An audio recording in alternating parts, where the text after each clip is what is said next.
마태복음 7장 21절 말씀 우리 함께 한 목소리로 말씀 봉독합니다. 나더러 주여 주여 하는 자마다 다 천국에 들어갈 것이 아니요 다만 하늘에 계신 내 아버지의 뜻대로 행하는 자라야 들어가리라. 아멘. 자, 우리 이번 부흥의 주제 다시 한번 읽어볼까요? 아버지의 뜻대로. 그 주제 성구가 이 마태복음 7장 21절 말씀입니다. 그래서 저희들이 이 말씀을 놓고 우리가 은혜를 받게 될 텐데 우리 다시 한번 읽어보겠습니다. 중요한 말씀이니까 다시 읽어봅시다. 나더러 주여 주여 하는 자마다 다 천국에 들어갈 것이 아니요 다만 하늘에 계신 내 아버지의 뜻대로 행하는 자라야 들어가리라. 아멘. 자, 여기 이 말씀이 우리에게 이미 주는 메시지가 있어 보입니다. 천국에 간다는 것에는 두 가지 의미가 있을 거예요. 그것은 우리가 죽어서 천국에 가는 겁니다. 그러니까 나의 영혼이 주님의 영원한 나라에 들어가는 것이 천국에 들어가는 것입니다. 근데 여기에서 예수님께서는 분명하게 말씀을 하세요. 나더러 주여 주여 하는 자마다 다 천국 가든지 못한다. 성경은요, 언제나 우리에게 양면성을 보여줘요. 하나를 잡으면 또 하나가 걸리는 것 말입니다. 왜냐하면 우리가 배워왔던 그리고 우리가 알고 있는 하나님의 말씀에는 무엇이 있습니까? 의인은 오직 믿음으로 말미암아 살리라. 그래서 예수 그리스도를 믿는 자만이 하나님의 자녀가 되는 권세를 누리게 되어지고 우리는 천국에 간다라는 믿음을 가지고 있습니다. 하지만 성경은 또 하나의 다른 말씀을 하십니다. 그건 뭐냐면은 누가 주여 주여 하냐 이거예요. 믿는 자가 주여 주여 하죠. 주님 믿음이 아니고서는 또한 하나님이 도우시지 않고서는 그 예수를 주라 부를 자가 없다라고 했습니다. 그러니까 주여라고 부른다는 것 자체가 이미 내 안에 성령이 계시다는 뜻이고 또 내 안에 믿음이 있다는 뜻이니까 어찌 보면은 천국 가는 것은 참 쉬워 보이고 참 큰 은혜 같고 하나님의 지극한 선물임을 우리는 또한 믿습니다. 하지만 또 예수님은 그 다른 이면의 말씀을 주시는 거예요. 그게 오늘의 말씀이거든요. 주여 주여 한다고 다 가는 건 아니다. 누가 간다는 거예요? 다만 하늘에 계신 내 아버지의 뭐대로 뜻대로 행하는 자라야 들어가리라. 여기에서 이제 우리는 이 말씀을 잘 이제는 보아야 됩니다.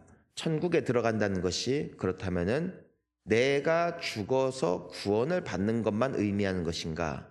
제가 보니까 예수님께서 이런 말씀을 하세요. 회개하라 천국이 가까이 왔느니라 했어요. 그러니까 천국은 이미 회개한 자들에게 임하는 것이다. 회개라는 것이 뭐예요? 원래는 누구의 뜻대로 살았다. 따라할까요? 나의 뜻대로. 예, 나의 뜻대로 살았다 이거예요. 내가 보기에 좋은 것, 내 마음대로, 내 승질대로 살았다 이거예요. 나의 뜻대로 살아갈 때는 내 삶에 천국이 멀었다. 하지만 회개하라. 그러니까 회개하라는 것은 무슨 뜻이에요? 죄송합니다 하는 것이 아니라 돌이키고 하나님의 뜻대로 가는 거예요. 자, 따라합니다. 하나님의 뜻대로. 하나님의 뜻대로 가는 거예요. 그러니까 나의 뜻에서 하나님의 뜻으로 내 삶을 옮기면 무엇이 가까이 온다? 천국이 가까이 온다. 즉 우리가 이 땅을 사는 날 동안에도 아버지의 뜻대로 하나님의 뜻대로 행하는 자에게는 천국이 열리고 나의 뜻대로 열리는 자에게는 천국이 닫히고 즉 우리가 교회를 다니면서 주여 주여 믿음 좋다 이거예요. 하나님의 자녀도 좋다 이거예요. 하지만 하나님의 목적은 우리가 이 땅을 살면서는 내 마음대로 살다가 고생하면서 천국도 없는 정말 지옥과 같은 인생길을 힘겹게 살다가 죽어서야 비로소 자유함을 입고 천국에 들어가는 것이 아니라 하나님의 자녀들의 삶에 이 땅을 살아가는 동안에도 천국이 열리기를 원하신다는 것입니다. 여러분들이 행복하기를 원하시고 여러분들의 인생 가운데 감사와 기쁨이 넘치기를 원하시는 아버지의 뜻을 헤아려 하는 저와 우리 모든 성도님들 되시기를 축원하는 것입니다. 그러니까 아버지의 뜻대로 살아야 돼요. 자, 계획은 누구라도 그럴듯하게 세웁니다. 하지만 현실을 직면하면 그 계획은 쉽지 않아요. 가령 내가 설령 살을 뺀다고 해도 계획은 음식을 줄이고 내가 운동을 좀 해야겠다. 계획은 너무 쉬워요. 하지만 그렇게 사는 것은 쉽지 않습니다. 그럼에도 불구하고 내가 세운 계획대로 내가 의지대로 살아가게 되어지면은 굉장히 만족함을 느끼게 되고 뿌듯하게 됩니다. 하나님께서 우리에게 주시는 말씀을 듣고 우리는 결단합니다. 이렇게 살겠습니다. 하지만 결단이 우리를 구원하는 것이 아닙니다. 그렇게 살아갈 때 우리의 삶이 바뀌는 것입니다. 우리는 교회를 다니면서 얼마나 자주 말씀을 듣습니까?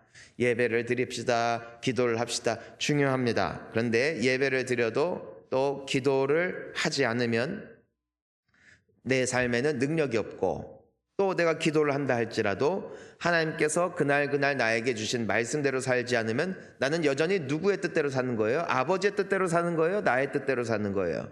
나의 뜻대로 사는 것이라고요. 그러니까 내가 오늘 특별 새벽 기도에 왔다 이거예요. 끝났다. 오늘 내가 아버지의 뜻을 이루었다. 그렇지 않거든요. 예배는 무엇입니까? 하나님을 만나는 자리잖아요.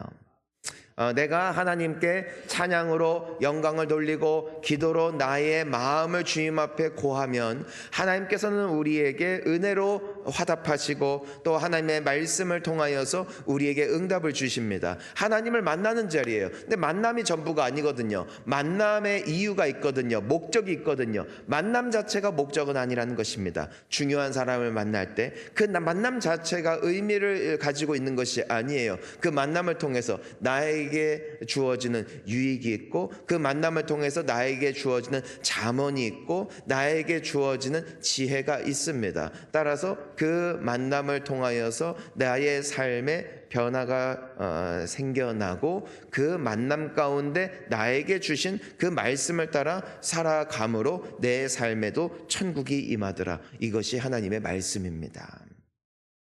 말씀을 따라가면, 아버지 뜻대로 살아가면은 천국이 열린다라는 것입니다. 우리가 기도만 할 것이 아니라 큐티 해야 되는 이유가 여기 있습니다. 큐티가 무엇입니까? 하나님의 말씀, 매일 주어진 말씀을 놓고 묵상하는 것이고, 그 묵상 자체에 의미를 두는 것이 아니라 그 말씀 가운데 있는 하나님의 뜻을 발견하고, 그리고 그 뜻을 따라가는 것, 그것이 큐티의 목적입니다. 우리가 성경을 읽는 이유가 무엇입니까? 단순히 1독했습니다, 10독했습니다, 100독했습니다. 이런 정말 1차원적인 목적을 위해서 우리가 성경을 읽는 것이 아니라 누구의 뜻을 알기 위하여?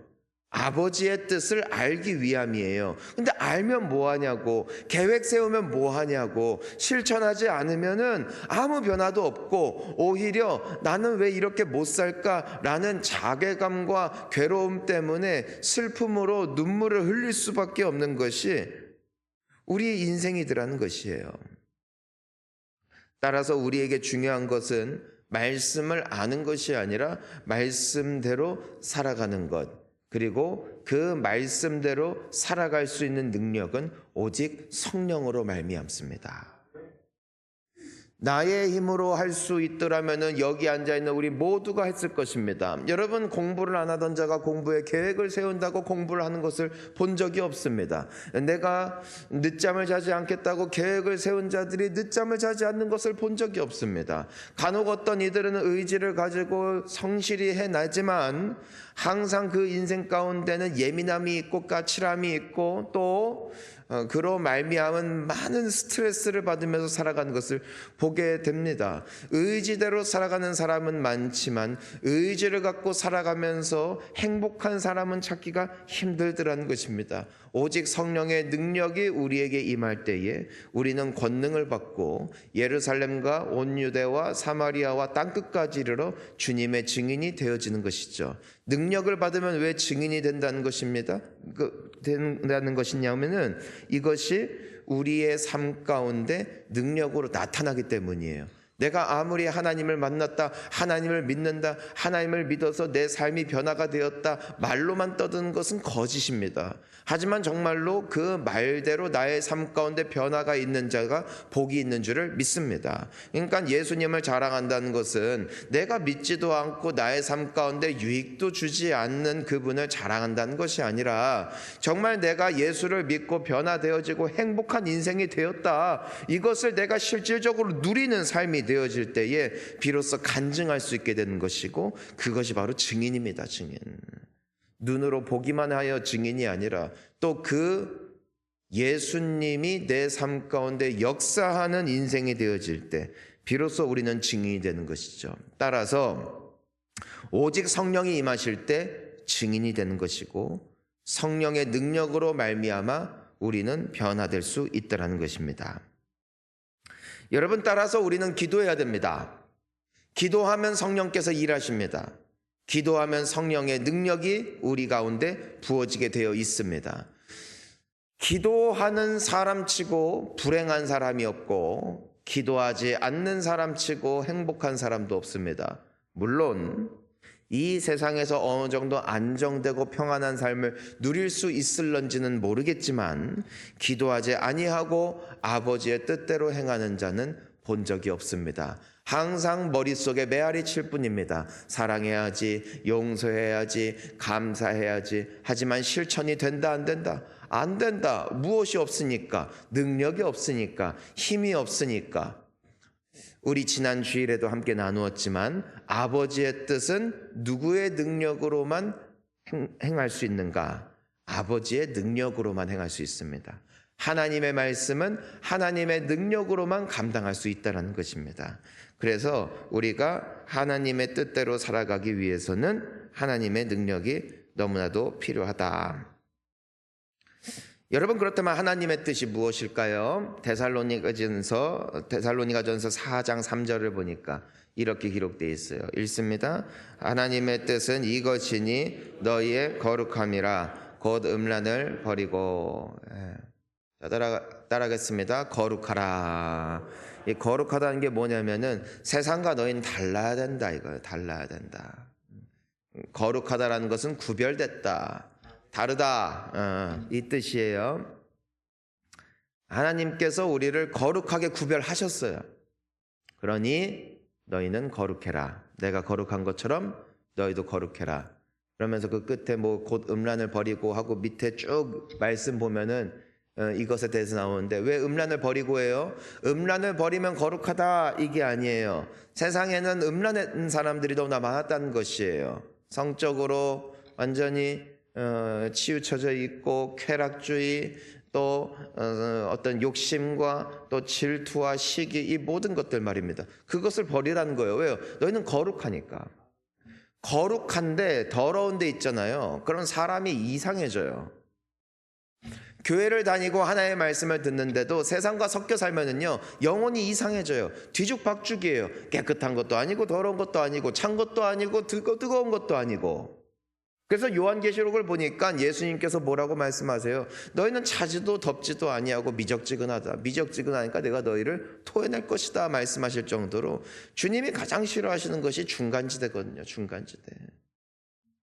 음란을 버리래요. 세속적인 것을 버리래요. 거룩하래요. 구별되래요.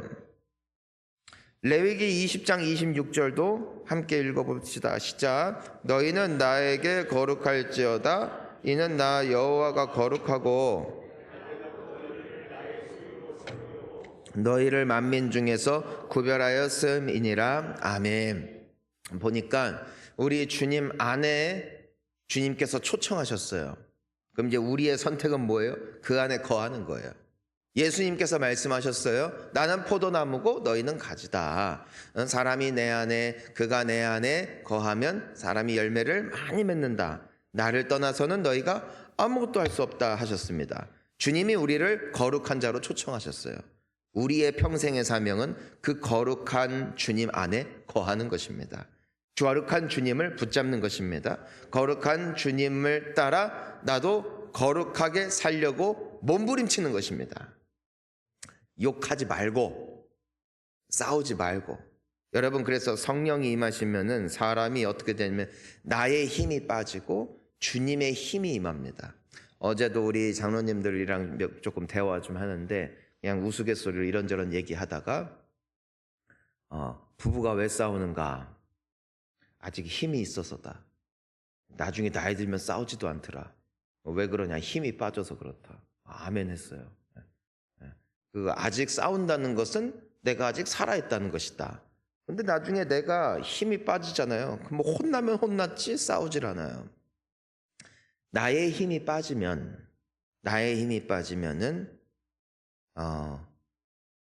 그러면은 내가 얻는 게 너무나 많아져요. 나의 힘이 빠지고 주님의 힘이 임해야 돼요. 내가 지워지고 주님이 임해야 돼요.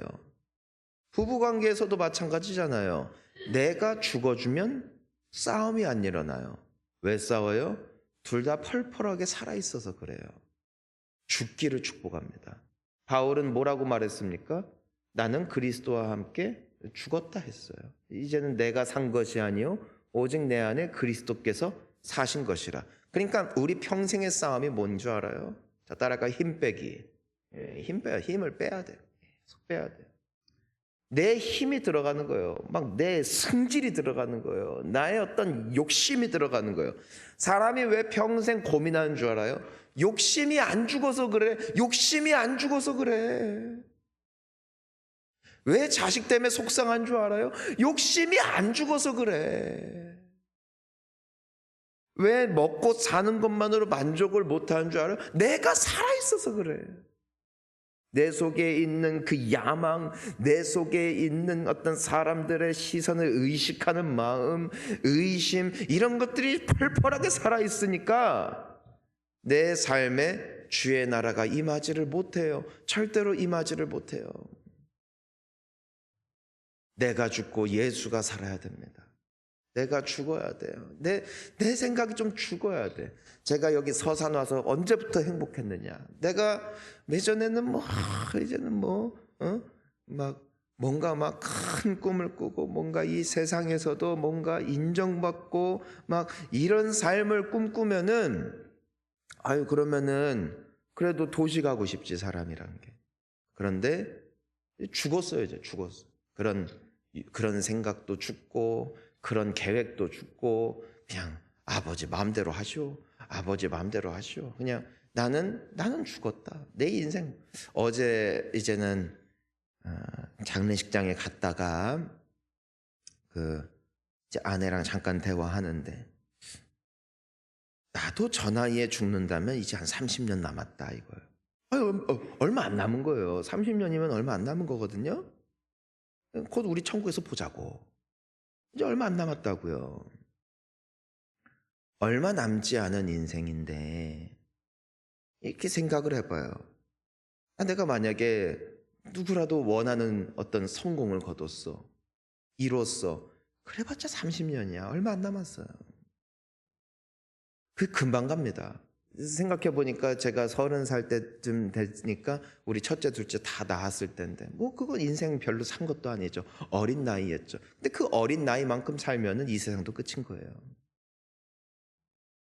생각이 죽어지는 거예요. 계획이 죽어지는 거예요. 근데 여러분 있잖아요. 내가 죽잖아요. 그리스도가 내 안에만 살아있잖아요. 그럼 그 인생 가운데 주의 나라가 임합니다. 여러분 자식에 대한 계획 죽이십시오. 인생의 계획도 죽이십시오. 여러분들의 꿈과 소망도 죽이십시오. 예수만 살기를 축복합니다. 그게 거룩이에요. 세상과 나와 사이에 어정쩡하게 있지 말고 주님 안에 확실히 거하라는 것이에요. 그러기 위해서는 나는 날마다 죽어야 됩니다. 바울의 고백이에요. 따라할까요? 나는 날마다 죽노라. 죽으세요. 승질도 죽이시고 생각도 죽이세요. 항상 소란스러운 공동체의 특징, 각자의 생각이 다 시퍼렇게 살아있다. 우리 이번 주일날 함께 나누었지만 사람들마다 다 계획이 있고 그 계획을 생각을 들어보면은 다 좋은 생각이에요. 하지만 그 생각과 계획이 첨예하게 대립하기 시작할 때 공동체는 와해되게 되어 있습니다. 죽어야 교회가 삽니다. 내가 죽은 만큼 교회가 삽니다. 승질이 없어서가 아니에요. 생각이 없어서가 아니에요. 예수만 사는 거예요. 예수만. 그래서 우리 마지막으로 로마서 12장 2절 말씀 함께 읽습니다. 너희는 이 세대를 본받지 말고 오직 마음을 새롭게 함으로 변화를 받아 하나님의 선하시고 기뻐하시고 온전하신 뜻이 무엇인지 분별하도록 하라. 아멘. 사랑하는 성도님 여러분, 죽기를 소망합니다. 아버지의 뜻입니다. 내가 죽고 예수만 살기를 축원하는 것입니다. 오늘 이 아침에도 우리가 죽는 날입니다. 주여, 나의 생각, 나의 뜻, 나의 의지가 죽게 하여 주옵시고 오직 예수만 살게 하여 주시옵소서. 그리하여 아버지의 뜻이 이루어지는 나의 삶이 되어짐으로 천국이 열리게 하여 주시옵소서. 우리 함께 기도하시겠습니다.